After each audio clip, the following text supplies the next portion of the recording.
Hello, good evening po sa inyong lahat. Press conference ni Pangulong Bongbong Marcos kanina sa Malacanang ay pinag-usapan ang kanyang biyahe sa Brussels, Belgium. Tanong, ano nga ba ang nasa likod ng biyaheng ito ng Pangulo? Kukunin na nga ba niya ang $987 billion na gold investment sa kanyang ama?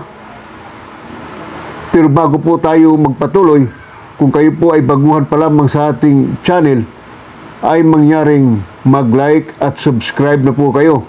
At click na rin po ninyo ang notification bell para tuloy-tuloy po kayo updated sa ating mga bagong video. Panoorin po natin ng maigi ang video ito. The mysteries, what could this be? So this is some sort of treasury certificate. It's a slightly fuzzy. Don't anymore, because this is dangerous already. No, look. If only I had a photographic memory, I could tell you what it was. But it's alright. We can't show you. But it shows deposits in the name of Ferdinand Marcos in a bank in Brussels, and it's for $987 billion. 900. Can we show the camera? No,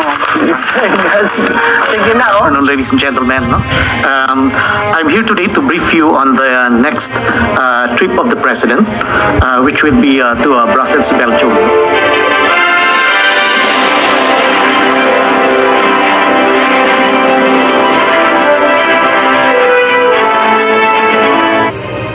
Magandang hapon, Malacanang Press Corps, at welcome sa ating press briefing ngayong araw. Kasama natin si Assistant Secretary Daniel Espiritu ng DFA Office of ASEAN Affairs.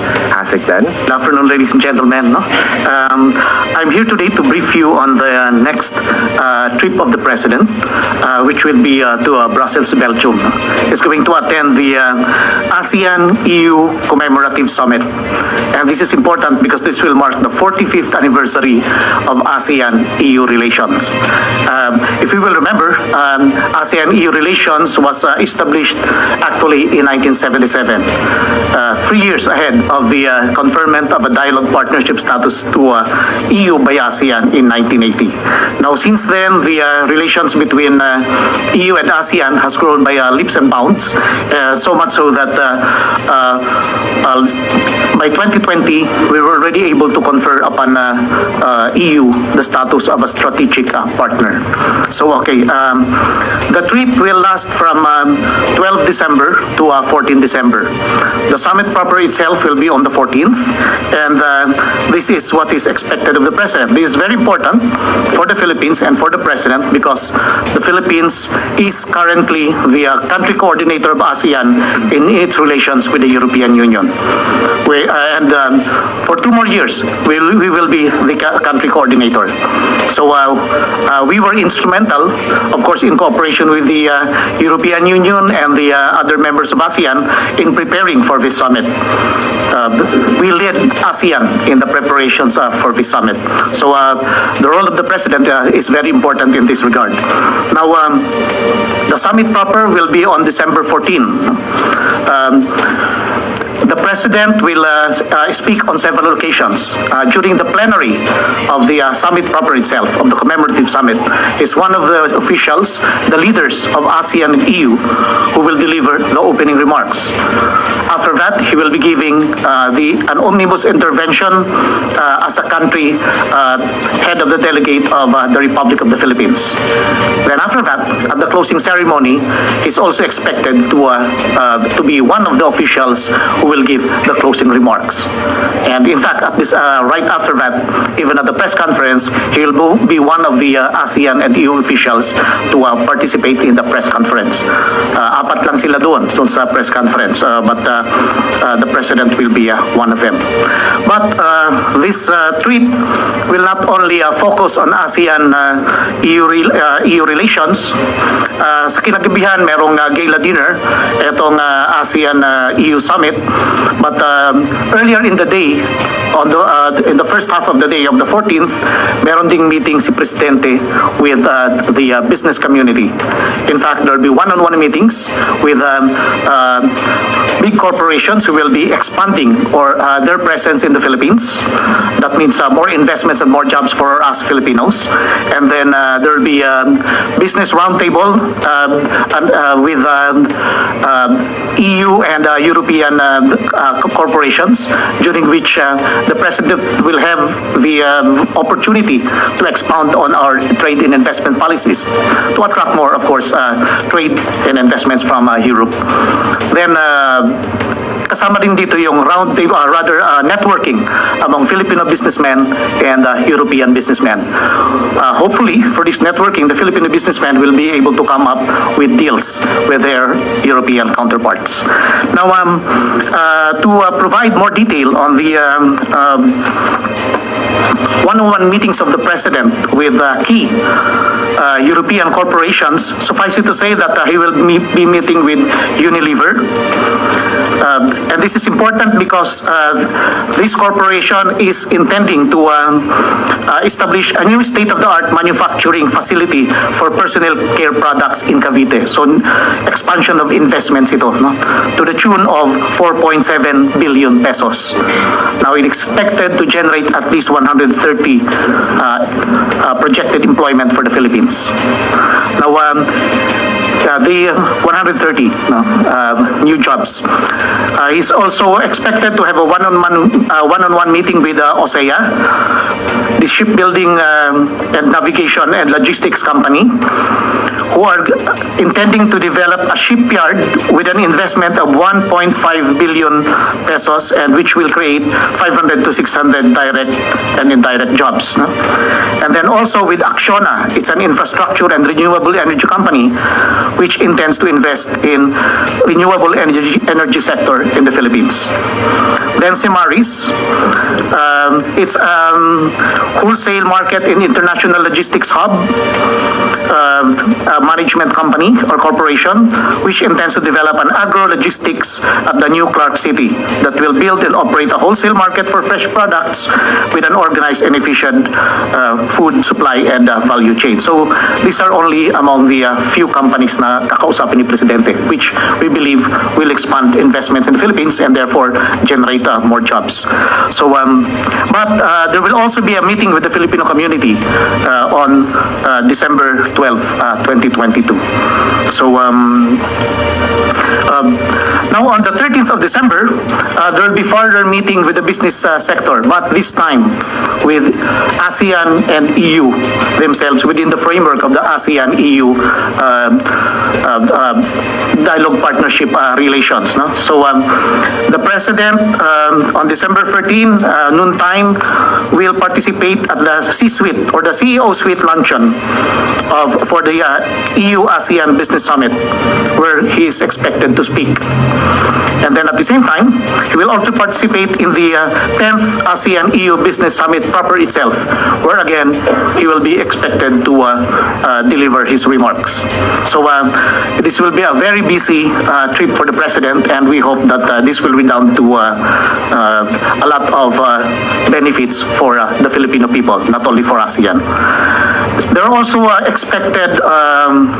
we also expect to hold around 10 bilateral meetings on the side, no?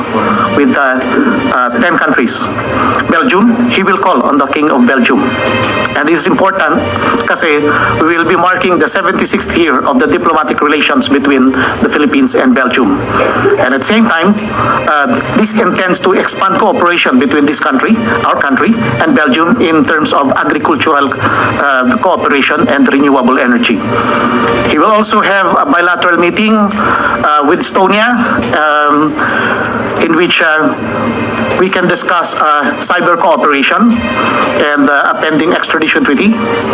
And then with the Czech Republic, with which we will be celebrating the 50th year of our diplomatic relations. Czech Republic is also important because we have defense cooperation with the Czech Republic, and there are also proposed technology transfers in the realm of defense. Now, he will also have bilateral meetings with Spain, which is again important because they will be the EU Council President at the second half of next year in 2023. And then Spain has just acceded to the Treaty of Amity and Cooperation of ASEAN. Dapat sana nga pipirmahan na during the last summit. No? Kaya lang dinelay muna. No? But the signing will come. Then we have defense cooperation with Spain also, from which we also purchase some heavy lift air transports. Then further bilateral meetings will be held with Denmark, with which we will also celebrate the 75th years of bilateral cooperation. And Denmark is important because we have maritime cooperation with Denmark, as well as shipbuilding cooperation. In fact, there is a shipbuilding facility in Cebu. The Austral Philippines recently produced a passenger ferry for the Philippines from Cebu. Then other bilateral meetings will be held with Germany, Poland, Finland, the Netherlands, and of course the European Union. With the European Union, it's important because they are a partner as co-coordinators in the ASEAN-EU commemorative summit. So mag-uusap yan about the preparations and the way forward for ASEAN-EU relations as well as Philippines-EU relations, including the way forward for the pending Philippine-EU free trade agreement. So I guess I'll stop at this point and open myself to your questions. Yeah, thank you. Marisol Halili from TV5. Sir, magandang hapon po. Yeah, magandang Sir, aside from the business issues, what are the other issues that the President will bring up during the ASEAN-EU Summit? Oh, marami. Kasi sabi ko kanina, magkakaroon ng plenary, no? During which, oh my God, this is very big. Not only the 9 ASEAN countries will speak, but also the leaders of the 27 EU countries. So, including the ASEAN Secretariat and the leadership of EU nowadays, probably 38 leaders ang magsasalita. So, the President will carry there all our priorities and concerns. Of course, hindi lang yung concerns ng Pilipinas, but also the concerns natin sa ASEAN. No? But for the Philippines, the important issues are, of course, most important is the post-pandemic recovery. Not only in terms of public health recovery, but also in terms of economic recovery. So diyan papasok yan yung issues of energy and food security, the addressing the disruption in the supply chain, and then of course maritime security, digital economy and digital transformation, kasi that's the wave of our future na nakita na natin nung magkaroon ng pandemic. We have been adopting e-commerce, e-delivery and the like, which is a new area of expansion for our economy, and also climate action and biodiversity management and conservation, which is very important for all of us. Of course, MSMEs are further concerns, and of course, kasama dyan din yung discussion of international and regional developments, which includes discussions on the South China Sea, UNCLOS, Ukraine, and other developments around the world. Yeah, thank you. Sir, how about the delegation? Sino po yung makakasama sa Okay. Philippine delegation? Hindi pa tapos yung delegation, no? Binubuo pa, no? But suffice it to say that the President will be accompanied by the officials of the Department of Foreign Affairs, as well as of the Department of Trade and Industry. Kasi nakita nyo, ang daming business meetings. And yung latest list, nakita namin yung pangalan ni former President Gloria Macapagal-Arroyo, si DICT Secretary Jonathan Uy, and also Senator Mark Villar. But hindi pa tapos itong delegation list. Yeah. Salamat po. Thank you. Nestor Corrales, Inquirer. Good afternoon, sir. The European Union early this year flagged the Philippines for deficiencies in local seafaring training and education. Will the President discuss this issue with the European Union since 50,000 Filipinos working in EU vessels are at risk of losing jobs if the EU imposes ban on Filipino seafarers? Okay, I don't have the details, but that's one of the matters that will be discussed para ma-address na natin yan. Thank you. Thank you, sir. Any question from MPC? Raquel Bayan, Radyo Pilipinas. Sec, do we have data po how many Filipinos are there in Brussels po? I don't have that figure right now, no? Yeah, I'm sorry, I don't have that figure right now. Alright, sir, you mentioned po kanina yung possible na EU and Philippine free trade agreement. How about po yung ASEAN and EU free trade agreement po? Okay, pareho yan pending, no? Ongoing negotiations, but at this point, may mga issues between the two sides na medyo pending pa. So, nakatenga yan. In fact, the last we heard was that ASEAN already made its comments on the latest draft. So, kumbaga, yung papel ngayon nasa court na ng EU. So, we're waiting for their response on this one. Yeah, but napakarami ng issues na nakalagay doon, and we have to make sure that all national interests of the ASEAN member countries, and especially the Philippines for us, would be addressed at hindi naman ma-disadvantage. So, we do not have to hurry that up. No? We'd rather have truly advantageous free trade agreement than a hurried one na nasasakripisyo yung interest ng mga Pilipino. Yeah, thank you. And then Suarez, Net 25. Hi, sir. Hi. May mga nabanggit po kayong figures kanina regarding dun sa mga pledges, investment, ganyan. Siyempre po yung naasahan ng business sectors dito sa atin, especially po yung mga Pilipino. Kung how much po ba, meron na ba tayong estimate na kung magkano yung makukuhang may uwing investment ng Pangulo from the Brussels trip po? Yeah, gaya nga nasabi ko kanina, dito pa lang sa Unilever, we're now looking at 4.7 billion pesos, no, in investments.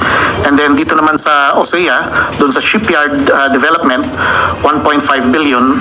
At ang most important is yung initial employment that may be generated, no. Dito sa Unilever, mga 130. Dito sa sa shipbuilding, 500 to 600 direct and indirect jobs. So, yung iba, of course, lahat yan, pagka may investment, that means employment, no. Wala pang figures yung iba, but there will be, no. Okay, thank you so much. Positive po ba tayo na talagang magpapasok itong mga to? Kasi sabi ng ECOP, yung mga previous na mga investment pledges, yung mga negos and agreements po, hindi naman halos lahat na tutuloy. Yeah, oo. Kasi yung iba kuminsan plano pa lang, di ba? But this one are in the pipeline already. So, thank you. Thank you so much po. Any question from MPC? Pia Gutierrez, ABS-CBN. Hi, sir. Hi, yes. Sir, nabanggit niyo po na isa sa pag-uusapan yung Ukraine-Russia conflict. So, do we expect the ASEAN to at least express stronger support for the EU's position on the Ukraine-Russia conflict? Okay. When it comes to position, ASEAN has its own position in the same way that we have our own position. No? Klaro naman yung position ng ASEAN on that ever since this conflict began. No? We are for the self-restraint of the parties concerned na sana hindi na mag-escalate further itong bakbakan na ito. And we have expressed serious concern dun sa humanitarian crisis which it generated. And at the same time, we are calling on all parties to go to the negotiating table, no? Para kung pwede, mabigyan na ng peaceful resolution itong conflict na ito.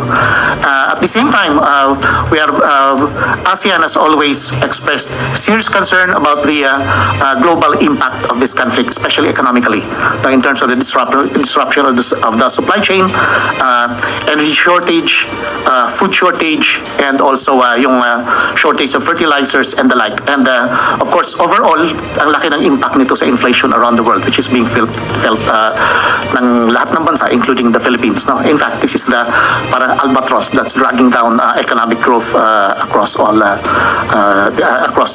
countries. So these are the things na sinabi na ng ASEAN, and this will be reflected dito sa this discussions sa coming plenary ng ASEAN and EU. Kung magkatugma man yung posisyon ng EU at ASEAN, nagkatugma lang talaga simply because we share a lot of values and we share the same negative impact ng effects of that war. But of course, we are united in our recognition of the principle of sovereignty, non-aggression, and of course territorial integrity. Sir, during the summit, will the ASEAN explore the possibility of imposing unilateral sanctions against Russia? Not that we heard of. Salamat, sir. Kasi it's a matter of consensus, di ba? Kahit may ilang countries na gusto, kung merong ayaw or cautious, kasi hindi lang naman sanctions ang possible response diyan. Anyway, sanctions is already here, di ba? It's already being imposed by Western countries. So probably we could explore other actions. Another question from Nestor Corrales. Sir, you mentioned earlier that one of the issues to discuss during the summit was the South China Sea issue. So, will the President seek European support for the Philippines' effort to resolve maritime dispute with China in the South China Sea? And if yes, what particular support will the Philippine government ask from the European Union? Well, at this point, the European has already been supporting the Philippines on the South China Sea, no? Including sa arbitral. And this is not only true in terms of European Union as a whole, but may mga individual members who have supported us even sa arbitral award. But of course, continued yung pag-carry ng Philippine government ng mga posisyon natin dyan sa ASEAN and sa pakikipag-talakayan with the EU sa relations. Are there commitments from the EU that the President would like to seek, like stronger support in terms of patrol in the disputed sea? Yung actual patrol siguro, medyo malayo kasi EU malayo tayo. But enough na yun, ang lakas ng pronouncements nila paulit-ulit in support of the Philippines on the issue. Thank you. Arrange mo pa yung actual patrol. We are not discounting that, but of course, malaking undertaking kung sakali. Wala naman sa card yan so far. Sec Daniel, may we ask for a closing statement? Yeah, okay. Thank you very much, ladies and gentlemen, for coming on a short notice. We just gave this briefing so that you would already more or less have an idea of what to cover in the next few days during the progress of this summit. Not only from the perspective of Philippine interest, but also from the perspective of the region. We hope that at the end of the summit, there will be an adoption of the ASEAN-EU Leaders Declaration, and among the deliverables would also be the program of action on ASEAN-EU comprehensive cooperation for the next 5 years, from 2023 to 2027, kung saan napapaloob yung sinabi na nating areas of priority kanina, post-pandemic public health recovery and economic recovery, energy security, food security, maritime cooperation and maritime security, MSMEs, digital transformation and digital economy, climate action, and biodiversity management and conservation, and other areas. Makapal yung program of action, and I cannot describe all the details, but puno po yun ng areas of cooperation between ASEAN and EU. So yun lang po. Thank you very much.